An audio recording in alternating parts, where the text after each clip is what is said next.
എല്ലാ വിദ്യാർത്ഥികൾക്കും പുതിയൊരു വീഡിയോയിലേക്ക് സ്വാഗതം.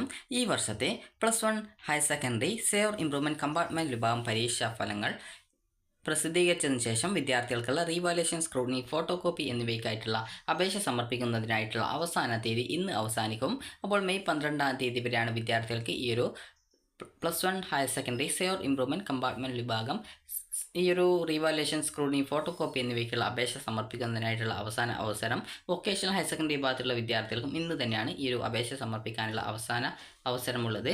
അപ്പോൾ റീവാലുവേഷൻ, സ്ക്രൂട്ടിനി, ഫോട്ടോ കോപ്പി എന്നിവയ്ക്കായിട്ടുള്ള അപേക്ഷ സമർപ്പിക്കാൻ ഇനിയും പറ്റാത്ത വിദ്യാർത്ഥികൾ ഇന്ന് വൈകുന്നേരത്തിനകം നിങ്ങളുടെ ഈ ഒരു അപേക്ഷ സമർപ്പിക്കേണ്ടതാണ്.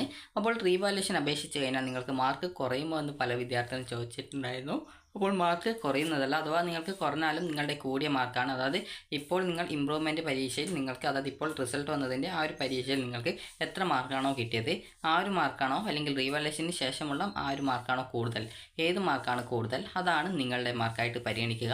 അതുകൊണ്ട് തന്നെ റീവാലുവേഷൻ അപേക്ഷിച്ചു എന്നുള്ളത് കൊണ്ട് നിങ്ങൾക്ക് മാർക്കൊന്നും കുറയില്ല. അഥവാ നിങ്ങൾക്ക് 10% മാർക്ക് കൂടുകയാണെങ്കിൽ നിങ്ങൾക്ക് നൽകിയിട്ടുള്ള പൈസ, അതായത് നിങ്ങൾ ഈ ഒരു റീവാലുവേഷനായിട്ട് 500 രൂപയാണ് അടക്കുന്നത്.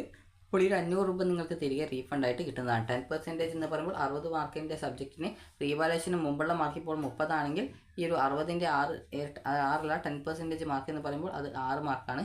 ഇപ്പോൾ റീവാലുവേഷന് ശേഷം ഒരു 36 മാർക്ക് ഉണ്ടായിരിക്കണം.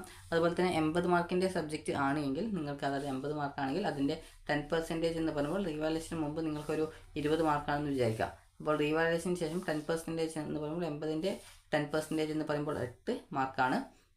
അപ്പോൾ ഈ 8 മാർക്ക് കൂടിയിട്ട് 28 അതിൽ കൂടുതലോ കിട്ടുകയാണെങ്കിൽ നിങ്ങൾക്ക് അതിനനുസരിച്ചുള്ള നിങ്ങൾ നൽകിയിട്ടുള്ള ആ ഒരു പൈസ നിങ്ങൾക്ക് റീഫണ്ടായിട്ട് കിട്ടുന്നത് ആയിരിക്കും.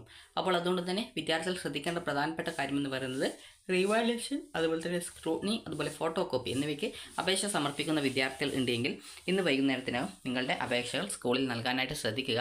സ്കൂളിൽ നിന്ന് നിങ്ങൾക്കൊരു ആപ്ലിക്കേഷൻ ഫോം കിട്ടും. റീവാലുവേഷനും അതുപോലെ സ്ക്രൂട്ടിനി, ഫോട്ടോ കോപ്പി എന്നിവയ്ക്ക് സെപ്പറേറ്റ് ആപ്ലിക്കേഷൻ ഫോമാണ്. അപ്പോൾ നിങ്ങൾക്ക് റീവാലുവേഷൻ എന്ന് പറയുമ്പോൾ നിങ്ങളുടെ ആൻസർ ഷീറ്റ് ഒന്നുകൂടി വാലുവേഷൻ ചെയ്യുന്നതാണ്. ഇതിന് 500 രൂപയാണ് ഒരു സബ്ജക്റ്റിന് ഫീസ് വരിക. അതുപോലെ തന്നെ ഈ ഒരു ഫോട്ടോ കോപ്പി എന്ന് പറയുമ്പോൾ നിങ്ങളുടെ ആൻസർ ഷീറ്റിൻ്റെ ഒരു ഫോട്ടോ സ്റ്റാറ്റ് നിങ്ങൾക്ക് എടുത്തിട്ട് അയച്ചു തരും. അത് സ്കൂൾ വഴിയോ അല്ലെങ്കിൽ തപാൽ മുഖേനയാണ് കിട്ടുക. അതുപോലെ തന്നെ ഈ സ്ക്രൂട്ടിനി എന്ന് പറയുന്ന സമയത്ത് നിങ്ങളുടെ ഈ ഒരു നൽകിയിട്ടുള്ള മാർക്ക് എവിടെയെങ്കിലും കൂട്ടിയത് തെറ്റിപ്പോയിട്ടുണ്ടോ, അതുപോലെ എവിടെയെങ്കിലും മാർക്ക് ഇടാൻ വിട്ടുപോയിട്ടുണ്ടോ എന്നിങ്ങനെയുള്ള കാര്യങ്ങൾ പരിശോധിക്കുന്നതാണ് സ്ക്രൂട്ടിനി. അത് സൂക്ഷ്മ പരിശോധന എന്ന് പറയുന്നത്. സൂക്ഷ്മ പരിശോധനയ്ക്ക് 100 രൂപയും അതുപോലെ തന്നെ ഫോട്ടോ കോപ്പിക്ക് 300 രൂപയുമാണ് ഫീസ് വരിക. അപ്പോൾ വിദ്യാർത്ഥികൾക്ക് ഈ ഒരു അപേക്ഷ സമർപ്പിച്ചിട്ടില്ല എങ്കിൽ ഇന്ന് വൈകുന്നേരത്തിനകം നിങ്ങളുടെ അപേക്ഷ സമർപ്പിക്കുക. റീവാലുവേഷൻ അപേക്ഷിച്ച് കഴിഞ്ഞാൽ നിങ്ങൾക്ക് നേരത്തെ പറഞ്ഞതുപോലെ മാർക്കൊന്നും കുറയുന്നതല്ല. അഥവാ കൂടിയിട്ടുണ്ടെങ്കിൽ ആ ഒരു കൂടിയ മാർക്ക് പരിഗണിക്കും. അഥവാ കുറയുകയാണെങ്കിൽ തന്നെ നിങ്ങൾക്ക് നിലവിൽ ഏത് മാർക്കാണോ കൂടുതൽ, അതായത് റീവാലുവേഷൻ അപേക്ഷിക്കും മുമ്പാണോ റീവാലുവേഷൻ അപേക്ഷിച്ച ശേഷമാണോ കൂടുതൽ, ഏതാണ് ആ ഒരു കൂടിയ മാർക്കാണ് പരിഗണിക്കുക. അപ്പോൾ വിദ്യാർത്ഥികൾക്ക് ഈ ഒരു വീഡിയോ ഉപകാരപ്രദമായിട്ടുണ്ടെന്ന് കരുതുന്നു. ഉപകാരപ്രദമായിട്ടുണ്ടെങ്കിൽ ലൈക്ക് ചെയ്യുക, ഷെയർ ചെയ്യുക. അപ്പോൾ ഈ ഒരു അപേക്ഷ സമർപ്പിക്കുന്നതിനായിട്ട് നിങ്ങൾക്ക് വേണ്ടത് ഒരു ആപ്ലിക്കേഷൻ ഫോമാണ്. റീവാലുവേഷൻ, സ്ക്രൂട്ടിനി, ഫോട്ടോ കോപ്പി എന്നിവയ്ക്ക് സെപ്പറേറ്റ് ആപ്ലിക്കേഷൻ ഫോമുണ്ട്. അത് സ്കൂളിൽ നിന്ന് കിട്ടുന്നതായിരിക്കും.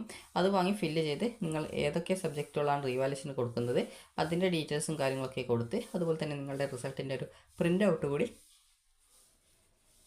കൊണ്ടുപോവുക. അതുപോലെ തന്നെ ഫീസും എടുത്തിട്ട് പോയിട്ട് നിങ്ങൾക്ക് ഈ ഒരു അപേക്ഷ സമർപ്പിക്കാവുന്നതാണ്. അപ്പോൾ ഇന്നാണ് ഈ ഒരു റീവാലുവേഷൻ, സ്ക്രൂട്ടിനി, ഫോട്ടോ കോപ്പി എന്നിവയ്ക്ക് അപേക്ഷ സമർപ്പിക്കാനുള്ള അവസാന തീയതി എന്ന് പറയുന്നത്. അപ്പോൾ ഈ ഒരു വീഡിയോ നിങ്ങൾക്ക് ഉപകാരപ്രദമായിട്ടുണ്ടെങ്കിൽ ലൈക്ക് ചെയ്യുക, ഷെയർ ചെയ്യുക. Thank you for watching.